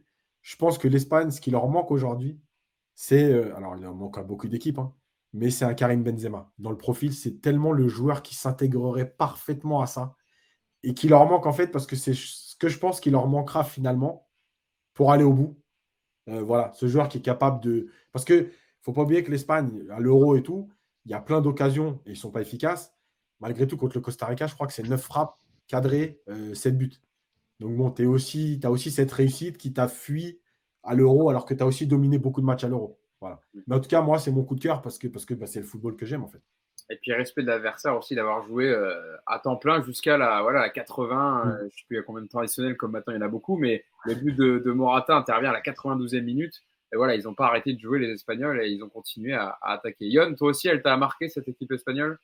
Oui. Alors, je vais être moins dithyrambique que Yas, mais je vois très bien pourquoi il l'est. Et je suis d'accord avec lui. C'est vrai que ça fait plaisir. Alors, moi, j'aime beaucoup ce foot-là. Alors, moi, c'est pas mon foot préféré. J'aime bien le foot avec un peu plus de verticalité et tout ça, mais je respecte tout à fait parce qu'ils sont cohérents, en fait. C'est ça le terme. C'est la cohérence du foot. Et en foot, je trouve qu'il est beau quand il est cohérent. Tu peux être cohérent dans un jeu limité, tu peux être cohérent dans un jeu léché de toqué, dans le tiki-taka, dans ce que tu veux, il faut être cohérent. Donc l'Espagne est cohérente et ça, c'est une bonne chose. Moi, je Mais pense que c'est. j'aime aussi Liverpool, qui n'est pas dans le Ouais, même style, mais tu vois, par ouais. exemple, voilà, c'est ce que tu dis, la cohérence, c'est le plus important en fait. Ben voilà, c'est ça. Et si tu veux, après moi, je pense que les grosses limites de l'équipe du Costa Rica, outre l'état d'esprit, tout ce que tu as dit, c'est aussi un manque d'intelligence de QI foot en défense. Ils se sont régalés, les Espagnols, avec leur principe de je te fais une passe, celui qui a fait la passe va faire un appel, et les mecs en face, ils défendaient tous sur celui qui avait fait l'appel et pas sur le troisième joueur. Et à chaque fois, ils donnaient sur le troisième joueur. Vous regarderez les séquences, c'est un truc de fou. C'est un jeu basique qui est travaillé, mais ça veut dire que le mec qui passe, il reste pas comme font certains, même dans notre équipe de France, il passe le ballon et il reste comme ça. Non, le gars qui passe, il fait un appel, il propose un appel, et tu en as un deuxième qui propose dans l'appel, et c'est dans le contre-appel que le ballon est lâché. Et ça, je trouve ça très beau par contre. Mais c'est défendu comme des piquets. Donc, enfin, pas le joueur, hein, mais voilà, c'est les mecs, c'est des plots. Voilà, les mecs, c'était un peu des plots. Mais je pense que, voilà, ça, notamment, il y en a deux qui ont été très très bons, mais si tu bloques Gavi, Pedri, n'oublions pas la jeunesse de l'âge, ça ne veut pas dire que ce ne sont pas des super joueurs, mais pour aller loin et tout ça, il va manquer un petit peu cette expérience. Ok, tu as Busquets au milieu qui est là, mais voilà, quand ça va venir agresser dans le bon sens du terme, la zone de Gavi et Pedri, avec un milieu un peu plus compact et un peu plus intelligent, je pense que ça va être plus limité parce qu'effectivement, ils n'ont pas ce neuf capable de décrocher et d'aller ou aussi jouer dans la défense parce que c'est un faux neuf, Asensio. Mais un faux neuf, c'est tout sauf un neuf, en fait, entre guillemets. C'est plus un ailier qui est là par défaut et c'est un vrai faux neuf. C'est-à-dire que voilà, il a peu d'aptitude de vrai numéro 9. Et contre des grosses nations, déjà sans aller chercher plus loin, contre l'Allemagne, où je pense que ça va repartir avec un bon milieu, Kimmich Et mince, comment il s'appelle Goretzka. Et Goretzka, pardon. Et Goretzka, bon, la zone du milieu, ça va pas être la même le prochain match.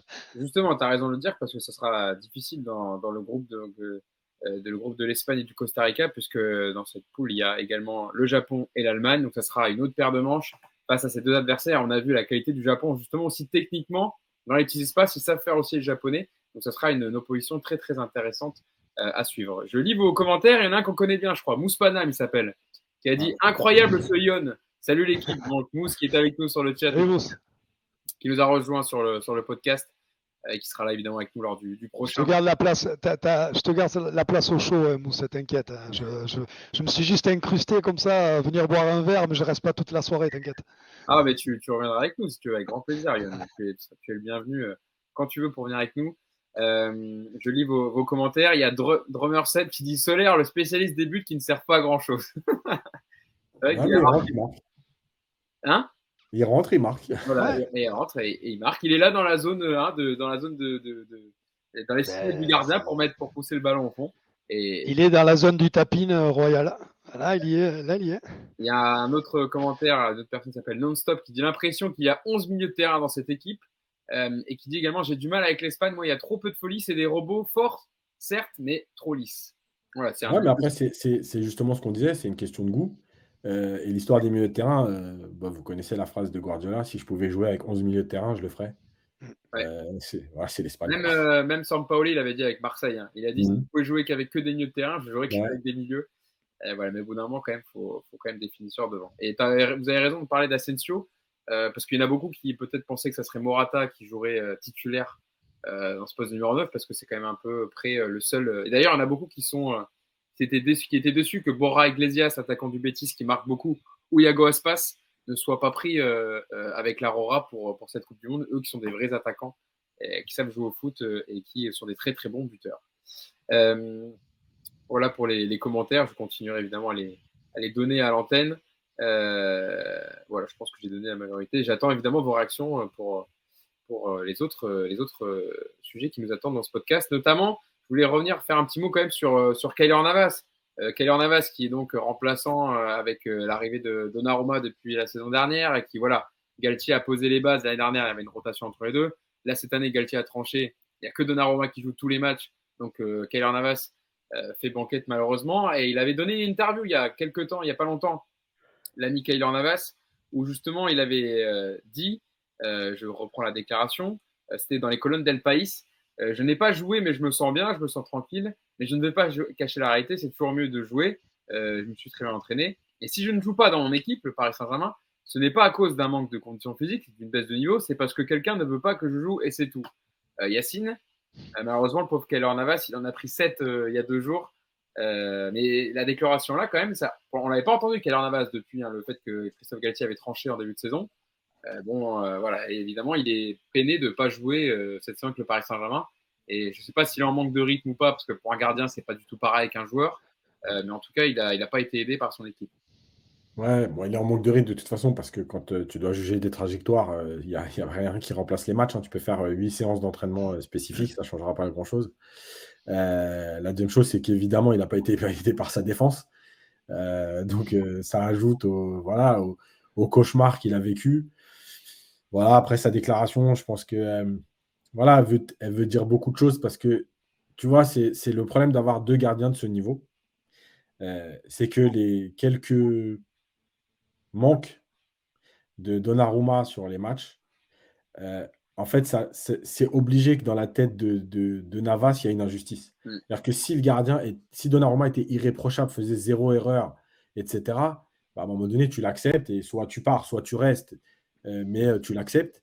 Mais là, en fait, il y a ce sentiment de frustration. En gros, j'ai été très bon pendant 2 ans, et puis il y a une alternance, et puis on décide que Donnarumma, et puis Donnarumma, il n'est pas irréprochable, mais malgré tout, on ne me redonne pas ma chance. Et vraiment, je pense que c'est ça le pire qui peut se passer au PSG. Je pense qu'il ne faut pas que ça aille plus loin que cette année, vraiment, cette concurrence, parce que je pense qu'elle dessert tout le monde. Elle dessert Donnarumma qui se dit il y a quand même Navas derrière moi. Elle dessert Navas parce qu'il se dit j'ai pas ma chance alors que l'autre n'est pas irréprochable. Elle dessert le coach parce qu'il doit prendre une décision, mais entre deux gardiens, voilà. Je peux pas, c'est pas possible. Et d'ailleurs, rappelez-vous, hein, que ce soit au Real ou que ce soit au Barça, à chaque fois qu'il y a eu deux gardiens très bons en même temps, ça a duré 1 an, mais ça peut pas aller plus long. Là, Paris, c'est la deuxième saison. Donc, c'est la deuxième saison de frustration pour les deux gardiens ou de pression. Faut que ça s'arrête. Voilà. La déclaration de Navas, c'est voilà, faut que ça s'arrête. C'est dommage parce qu'il aurait pu aller à Naples, Keylor Navas, et nous, on aurait été contents, supporters parisiens, qui joue régulièrement, surtout avec Naples. Il aurait été très bien dans cette équipe qui cartonne en Serie A, qui est leader à contester. C'est un excellent début de saison. Il a eu la possibilité d'y aller. Alors, je ne sais pas pourquoi ça ne s'est pas fait au dernier moment. Il y a eu des tractations, des négociations. Je crois que Paris voulait une indemnité de transfert, mais que Naples voulait la récupérer gratuitement. C'est aussi pour ça, je crois que ça avait flanché, il me semble. Ouais. Pour Keylor Navas. Ouais, le salaire, je crois. Enfin bref, il y a 2-3 éléments. Il y a 2-3 éléments. Yoann, un tout petit mot sur Keylor Navas et puis ensuite on passera au top et flop.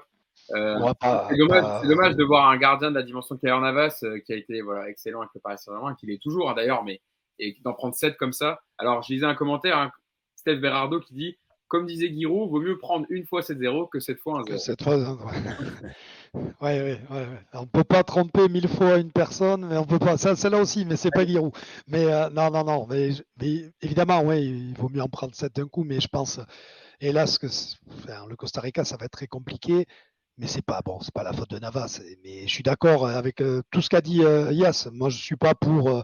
Ok, sur le papier, le PSG, ils peuvent avoir même 3 gardiens de stature internationale s'ils veulent. Mais voilà, je pense que Donnarumma, c'était une opportunité, vu sa situation contractuelle quand ils l'ont pris. Ils ont eu raison de le prendre. Navas ne déméritait pas, mais vraiment pas. Et surtout, il avait ce truc avec la Ligue des Champions, son expérience avec le Real Madrid. Mais après, qu'est-ce que tu veux faire? L'année où tu signes Donnarumma, il est champion d'Europe avec l'Italie. Comment tu vas expliquer que tu vas pas lui faire jouer il va pas jouer la Ligue des Champions? C'est trop compliqué à gérer. Et punaise, le PSG a les moyens de s'éviter ils ont les moyens d'acheter, je sais pas moi, le top gardien de 20-21 ans, tu sais, qui va accepter d'être dans l'ombre, ou de prendre un très bon gardien de Ligue 1, tu vois, qui approche la trentaine, 32 ans ou comme ça, mais deux tops comme ça, c'est compliqué à gérer. Je trouve que tu te mets un peu le loup dans la bergerie, parce que et en plus, pour finir, on connaît le côté le clan des Sud-Américains, et là obligatoirement tu vois, tu as les pro Navas, les pro Donnarumma. Bon, c'est compliqué. Je trouve que effectivement, il faut pas que ça dure plus d'1 an, parce que au bout d'un moment, ça va mettre pour qu'ils sortent cette petite phrase, c'est pas anodin. C'est-à-dire que je sais pas ce que donne le troisième gardien chez vous, mais on dirait presque une phrase que tu fais en disant je veux dégager au mercato d'hiver. Tu vois ce que je veux dire? Il y a Sergio Rico en troisième gardien encore au Paris Saint-Germain. Ah oui, c'est Sergio Rico. Même Alexandre Letellier qui est là en quatrième, pour aussi. Non, mais tu vois, cette phrase-là, je trouve qu'elle n'est pas anodine. Elle est vraiment pas anodine. Bien sûr. Bon, en tout cas, voilà, on suivra le prochain match quand même du Costa Rica. Ça sera dimanche à 11h face au Japon pour la deuxième journée donc, de ce groupe E. Et l'Espagne qui affrontera dans la même journée l'Allemagne à 20h. Ça va être un gros match très très intéressant à suivre. Surtout que l'Allemagne doit réagir après sa défaite 2-1 face au Japon sous peine d'être éliminé. Et donc ça va être un match très très intéressant à suivre. Terminons avec vos top et flop. Alors Yacine, on a déjà eu son top avec l'Espagne. Je vais venir avec toi, Yon, pour ton top. T'as un double top. T'as un double parce que c'est sur cette première journée de Coupe du Monde. Ouais, c'est ça. C'est un double top ex aequo. L'Arabie Saoudite et le Japon. Alors la même raison, parce que ils jouent les mêmes top nations, à peu près des top nations mondiales du même niveau, on va dire Argentine-Allemagne. La config de match est exactement la même, rapidement mené ou en première mi-temps 1-0 et il remonte à 2-1. J'ai aimé on a tous vu, on pourrait en faire presque une émission complète sur l'inside de Hervé Renard dans le vestiaire. Voilà, je veux dire, on a vu ce que ça donne, un discours vraiment d'un coach qui, à mon avis, est un coach, est typiquement un sélectionneur et pas un entraîneur de club, qui est capable de transcender, de faire parler au moment où il faut dans la compétition, et capable d'amener les mecs, de faire, t'as la porte, t'as le mur. Eh ben, les mecs, ils passent par le mur. S'il a décidé qu'il passe par le mur, il passe par le mur. C'est un gars, c'est juste ouf, parce que quand on voit la déclaration, qui en plus est traduite derrière, mais quand on voit ce qu'ils reproduisent, et attendez, l'Arabie Saoudite, ok, ça joue au foot, il y a des mecs qui tripotent le ballon, mais c'est surtout c'est les ingrédients qu'ils ont mis. Comme le Japon, qui n'a jamais baissé les bras. Et moi, ça, je trouve, c'est valeureux. Jusqu'à la fin, ils ont poussé les Allemands dans leur retranchement avec du petit jeu. Bref, moi, c'est la physionomie. Voilà, ça me fait plaisir. Ça, c'est du beau foot. Et les deux nations, que ce soit l'Allemagne et l'Argentine, ont connu les mêmes débords. C'est-à-dire qu'ils n'ont jamais réussi à tuer, à breaker, en fait. Jamais. Ils ont eu quelques occasions.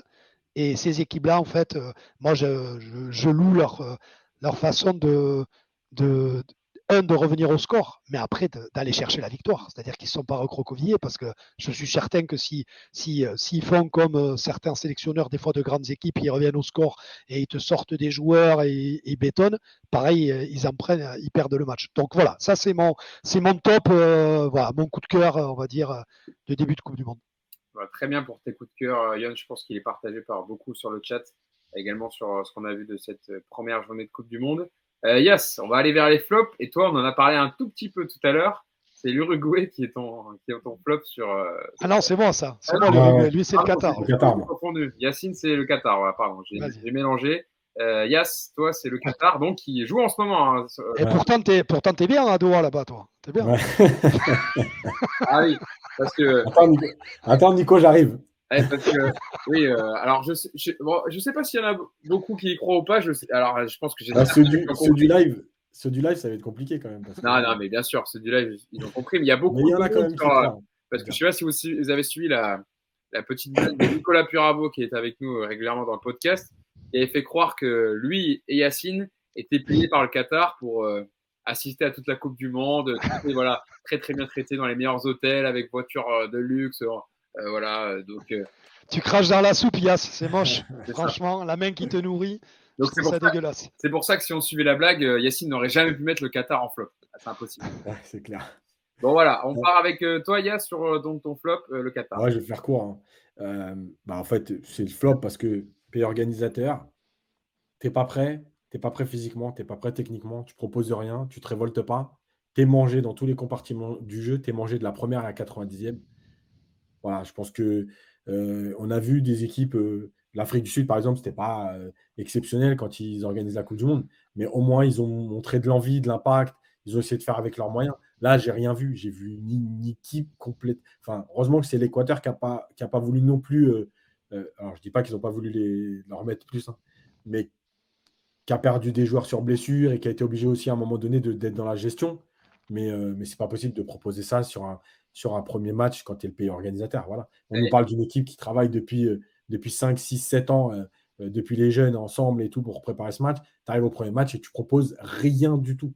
Donc voilà. Yes, on parlait tout à l'heure de l'Espagne qui avait continué à jouer face au Costa Rica. Combien le Qatar aurait pris s'ils avaient joué contre cette Espagne-là? Ah mais là vraiment, je pense que mais je pense qu'on pouvait être à 10. Hein. Vraiment. Ouais, ça aurait pu. Je sais pas, faudrait faire un match Qatar-Costa Rica, comme ça on verrait qui aurait pu prendre le meilleur. Ouais, je te préviens, j'ai autre chose. Je pars à la piscine. Comme dans les tournois de jeunes, tu sais, la 32e et la 31e place. Ouais, c'est ça. Ouais. On va faire un match entre les deux pour déterminer. Bon, on va attendre. Le Qatar n'a joué que son premier match. Là, il joue contre le Sénégal. Pour l'instant, ça fait 0-0. Il y a 27 minutes de jouer. Et on va suivre ça, évidemment. Après la fin du podcast. Yon, venons-en donc. J'ai un peu spoilé ton flop. Toi, c'est l'Uruguay. Ouais, 0-0 contre la Corée du Sud. Ouais, ben c'est simple. C'est une équipe qui a pas mal d'arguments pour jouer au foot.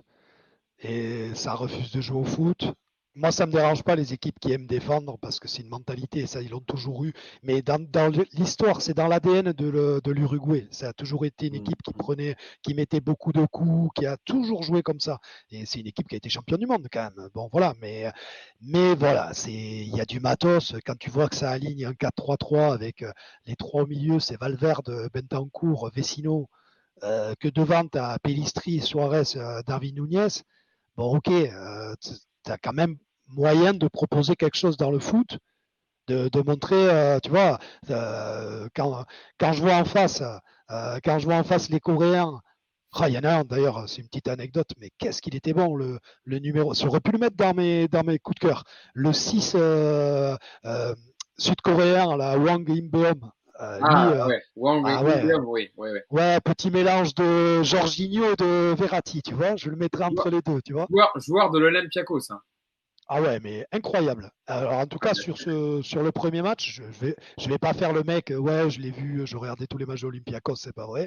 Sur ce match-là, je l'ai trouvé incroyable. Et voilà. Et ça, alors voilà, c'était la seule incroyable peut-être aussi parce que le match était tellement moisi.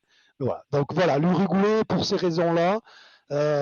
Parce qu'il y a moyen de proposer autre chose. Et sur le banc, ils ont d'autres petits bons joueurs aussi. Hein. Ils n'ont pas que ce 11-là. Après, par contre, ils ont une ligne défensive dégueulasse. Oh là là. Quand tu vois que Martin Saceres, qui a 35 ans, il est à droite, c'est que tu as un problème à ce poste-là quand même. Ah ouais, puis lui, il est cramé de chez cramé. Je peux te dire que l'année dernière, pour te dire qu'il est vraiment cramé, il a été proposé aux Girondins de Bordeaux, et même Bordeaux l'a refusé au mercato d'hiver quand même. Ah ouais, d'accord. Et pourtant, voilà, on n'était pas bien. On n'était pas bien, mais même nous, on l'a refusé au mercato d'hiver, tu vois. Et là, je crois qu'il est au Los Angeles Galaxy. Je crois. C'est ça. Il joue. Non, là, il est cramé de chez cramé, mais c'est bon. Ça va être dur pour. Après, ils peuvent compenser, voilà, défensivement, ils vont pouvoir compenser avec la Guara, comme ils disent, mais c'est super énervant de voir qu'il y a des bons joueurs de foot et que ça propose rien du tout. Ouais. Voilà. Effectivement. Donc, c'était le flop de Yon sur cette première journée de Coupe du Monde. Je viens de voir, Yacine, tu l'as partagé sur un groupe WhatsApp, selon Marca, les examens passés par Neymar ce vendredi seraient plutôt rassurants. Même s'il devrait être forfait pour Brésil-Suisse, le numéro 10 pourrait être opérationnel pour les huitièmes de finale en cas de qualification. Et le journal espagnol croit même savoir que le Parisien pourrait être utilisé lors du troisième match de poule si nécessaire. J'ai fait un perfect. J'avoue. Franchement, c'est exactement ce que tu dis. Je ne veux pas dire, mais vous regarderez, vous verrez que je ne mens pas. J'ai annoncé hier, quand j'ai parlé de la blessure, j'avais annoncé 7-8 jours, moi, par rapport à ce qu'il y avait. Donc je pense qu'on est à peu près dans ces eaux-là. J'avais dit si tout se bat bien et après bien strapper en avant-gagnant. Parce que le dernier match de poule du Brésil, c'est le 2 décembre. Ouais. Bon, en tout cas, vous avez été très très bon tout à l'heure sur l'analyse médicale de la cheville de Neymar. Vous avez été très bon, les gars. Et donc, on verra si Neymar peut revenir pour le troisième match du Brésil. Par contre, je peux dire juste un petit mot vite fait sur l'Uruguay. Je fais vraiment très court. Vas-y. Mais est-ce que c'est vraiment sérieux de faire jouer Luis Suarez? C'est vrai ça a été un match très très compliqué. Je comprends pas que Darwin Núñez n'ait pas été mis à ce poste-là parce que le pauvre, il était exilé sur le côté gauche. Alors déjà que c'est pas le plus à l'aise techniquement. Enfin, en tout cas, il a des qualités pour être en numéro 9. Et Suarez, il vieillit Suarez. Ah ouais. À la limite, tu te fais rentrer 20 minutes et tout pour t'apporter un peu une grinta, mais là, tu vois bien qu'il, quand même, en termes de mobilité, c'est plus possible. Ouais. Non, mais là, il faut que. Là, à la rigueur, tu démarres. Je pense que le prochain match, il vaut mieux démarrer avec vraiment 9, parce que sur un côté, il amène rien, Darwin Núñez. Mais à la rigueur, si tu en as un à décaler sur un côté, tu sais qu'Edinson Cavani, les efforts, il va te les faire. Ça, tu vois, et à la rigueur, moi, je le mettrai à la place de Suarez. Donc, tu fais un 4-4-2 avec Valverde comme quand tu joues au Real. C'est dans un 4-3-3, il est droit, mais là, tu mets milieu droit. Tu mets milieu droit et tu mets devant Edinson Cavani et Darwin Núñez avec, tu vois, Cavani peut-être qui profite de Darwin Núñez qui est un attaquant de surface, mais Cavani qui aime bouffer prendre la profondeur, etc. et courir énormément et qui peut tourner autour. Voilà, ça pourrait être une compo, mais je pense que Cavani, qui avait une blessure avec Valence, peut-être qu'il n'était pas à 100% aussi physiquement pour jouer. Non, mais même franchement, moi je sors comment il s'appelle Suarez. Je sors Suarez, je joue en 4-4-2 classique avec, tu vois, tu laisses Pellistri, tu peux. Bon, là, il a joué d'entrée, mais il y en a un autre aussi qui peut. Moi, je mettrais plutôt, tu vois, avec Darwin Nunez et Cavani. Et après, dans le milieu de terrain, il y en a un qui est très très fort aussi, c'est Georgian De Arrascaeta, qui joue à Flamengo, numéro 10, qui peut jouer milieu offensif, qui peut jouer ailier. Et putain, il y a des mecs qui savent jouer au foot. C'est ça qui est super énervant, tu vois. Et l'état d'esprit, ils l'ont. Que du gardien jusqu'au numéro 9, ils ont cet état d'esprit. Donc tu sais que même l'offensif, il va s'y filer. Tu vois, ils l'ont. C'est dans leur ADN. Tu vas en parler de l'ADN de l'Espagne. Ça, c'est l'ADN de l'Uruguay. S'ils l'ont pas, les mecs, ils se font défoncer par le public, par tout le monde. Quand tu vois le tag de Valverde qui met juste un ballon en touche ouais. à 30 mètres de son but et Attends. qui se relève comme s'il avait marqué, t'as compris. Moi, je me disais, ça se fout de la gueule de Marquinhos et de Silva quand ça célèbre un corner. Là, le mec, il a célébré une touche quand même. Ouais. Sur un pauvre 0-0 contre la Corée du Sud. Hein. Alors là, quand même. Ah ouais, c'est vrai. Et ils se sont fait malmener techniquement et la Corée du Sud a été bien meilleure dans l'utilisation du ballon Oui, que carrément. l'Uruguay. Et Il y en a un qui, par contre, dernière parenthèse sur ce match-là, et après, c'est dommage qu'ils aient pas. Il a du mal à récupérer Son de Minson. Je crois qu'il a vraiment pris une sacrée cartouche. Et puis c'est vrai que jouer avec un masque, surtout pour un offensif, c'est compliqué. Ça te change. Je crois que c'était Da Fonseca qui le disait lors du live, il a raison. C'est que ça te change cette petite.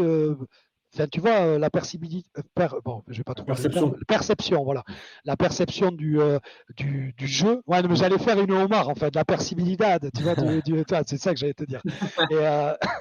Et non, mais tu vois, c'est vrai que c'est ces petits trucs qui font des fois. Et je suis désolé, mais la Corée du Sud, si t'as pas un son qui est fort, ça va être très très dur pour eux, aussi vaillants qu'ils soient. Ouais, et surtout que l'Uruguay, donc on l'a dit, ils prennent le Portugal pour le prochain match, donc ils vont avoir, ça va être costaud, il va falloir proposer autre chose. Bon voilà, on a été complet sur les matchs sur lesquels on voulait revenir. On va vous laisser profiter des matchs de Coupe du Monde d'aujourd'hui. Et donc avec Qatar-Sénégal, pour l'instant, toujours 0-0. On joue la 35e minute. C'est un autre Qatar. Ah ouais? T'as le match en double écran? Ouais. Bon. Eh ben, écoutez, on va aller suivre ça. Alors, voir si le Qatar va faire autre chose que face à l'Équateur. Il y aura Pays-Bas-Équateur, justement, à 17h dans la suite de la journée. Et puis, à 20h, l'Angleterre face aux États-Unis. L'Angleterre qui a fait très, très forte impression dans cette première journée. Donc, évidemment, on va suivre la performance des Anglais dans cette deuxième journée. Merci à Yon d'avoir été avec nous. Merci, hein, c'était un plaisir de t'avoir avec nous pour cette première. Et tu reviens quand tu veux. C'était un plaisir, les gars. Ça fait plaisir. Salut à tout le chat. Ça fait plaisir. Bah, cool. Hugo, on a pris l'habitude maintenant, parce on a pris un taquet la dernière fois, de remercier aussi ceux qui nous écoutent en audio, donc Spotify, Deezer, Apple Podcast, parce qu'on les oublie souvent. On parle de ceux qui nous écoutent sur les plateformes vidéo, YouTube et Twitch, mais on oublie tous ceux qui nous écoutent aussi en podcast. Ouais. Donc voilà, on les salue, on les remercie. Et je crois qu'on n'est pas loin du penalty pour le Qatar. Et tu peux saluer aussi, tant que tu y es, voilà, tu fais comme les grands artistes, tu salues même ceux qui ne t'écoutent pas. Voilà, tu salues tout le monde. Et puis voilà, en général aussi, tous les artistes dans les Césars. Et Richard Berry aussi, ça passe tout le temps. C'est toujours comme ça. Il y a toujours un mec que tu remercies. C'est voilà, c'est ça. Bon, en tout cas, c'était cool, les gars. Merci beaucoup pour l'invitation. Avec grand plaisir. Et puis voilà, et puis ouais, avec plaisir sur un autre match, ou sur une autre émission. Et même quand on sera hors Coupe du Monde, vous savez, les gars, je peux venir un peu discuter avec vous du PSG. Je suis quand même supporter bordelais, mais je suis supporter des clubs français. Bien sûr. Et puis surtout, tu suis très très bien l'actualité foot. Tu suis pas que Bordeaux, tu regardes tout. Donc Yon. Ouais. On peut parler avec toi de tous les sujets foot, donc c'est avec grand plaisir. Parce que si on attend que Bordeaux remonte en Ligue 1, c'est le premier match face au PSG, tu vas pas revenir avant longtemps. Fais gaffe. L'année prochaine. Tu peux pas commencer l'émission en me souhaitant qu'on remonte et en me mettant un taquet à la fin. C'est pas logique. Sois cohérent, c'est comme dans le foot. La cohérence de HKZ. Putain. Moi, je voulais te mettre un petit taquet avant la fin. Non, mais t'inquiète, ça va. Je le prends. Allez, avec plaisir. Tu sais que j'aime bien te taquiner. Sinon, qu'est-ce qu'on ferait si on pouvait pas se taquiner? Et je voulais remercier également Yacine, voilà, fidèle coach Yacine qui est avec nous, et donc toutes les personnes présentes sur le chat. Merci, vous avez été très nombreux à nous donner vos réactions sur les matchs dont on a parlé. Continuez à nous suivre, à vous abonner à la chaîne YouTube et Twitch, surtout aussi de Paris United, parce que maintenant on est en live et donc on prend les commentaires et on est en direct avec vous pour interagir. Donc voilà, abonnez-vous, likez, partagez, parlez-en autour de vous. Ça nous fait grand plaisir et ça permet à la chaîne Paris United de se développer. Merci à tous et puis on se donne rendez-vous. Là, on débriefera le match de la France pour la prochaine. France-Danemark demain à 17h pour suivre les Bleus. Salut à tous. Ciao. Bonne journée de Coupe du Monde. Ciao.